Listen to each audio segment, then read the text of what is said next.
Today on Capecchi's Corner, we are going to look at expressions and formulas.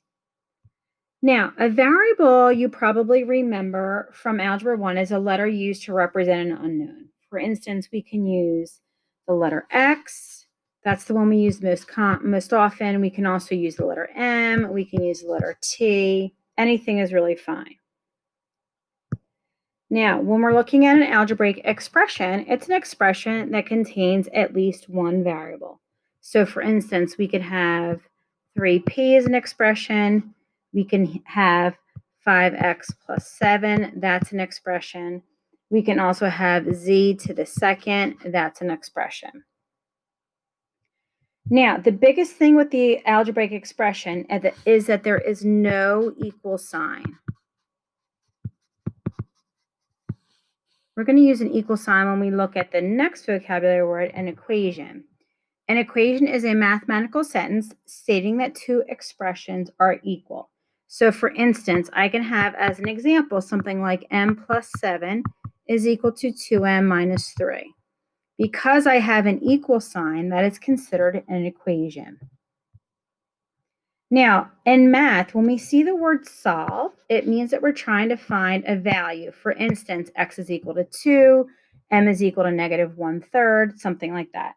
So, for instance, in the example that we're given, if I subtract 4 from each side, I have 3x is equal to 3, so x is equal to 1.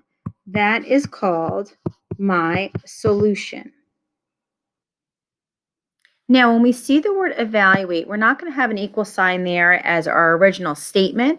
We're just trying to give something a value. So here's my expression, x minus y, that quantity cubed, plus 3. And then we have values set for x is equal to 1 and 4. Now, I substituted my values in there, so let's just simplify. So 1 minus 4 is equal to negative 3, and that's cubed, plus 3. So that equals negative 27 plus 3. So my answer there is negative 24, or my value is negative 24. Now, as we move on to order of operations, this is something that is tricky along all levels of math. Students forget it and then they remember it again. So it's something it's always good to practice.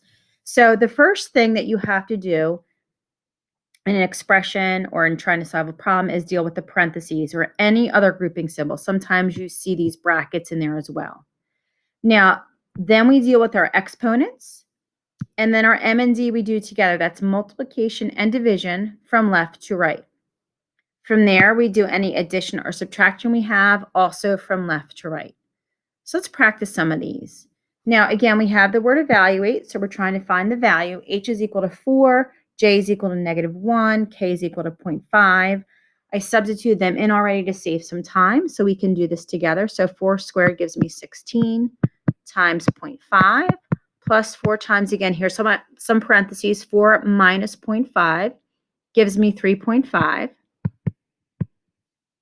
16 times 0.5 is 8, plus 4 times 3.5 gives me 14. So my final answer, or my value there, is 22.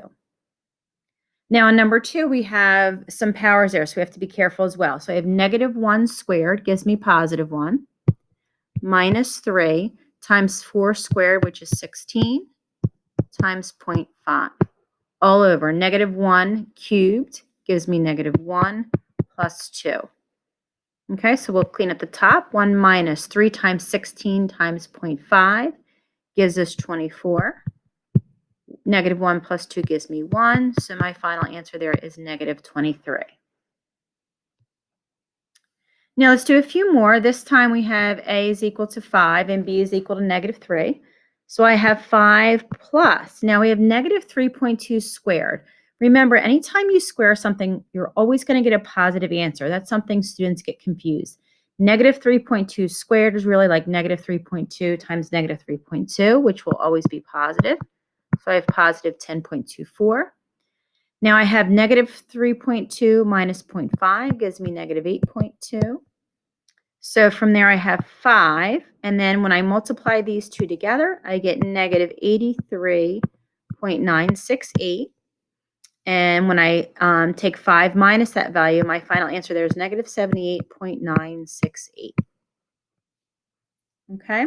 One thing again, we talked about squaring a negative value. If you're going to put that in your calculator, please make sure that you put a parentheses around it so you're letting your calculator know that you're talking about the whole value there that you want to square, including that negative sign. Okay, looking at our last problem for today, I have 5 squared, which is 25, minus, and again, we have negative 3.2 squared. That gives us 10.24, plus 5 plus 3.2 gives me 8.2. So from here, if I just add and subtract from left to right, my final answer is 82.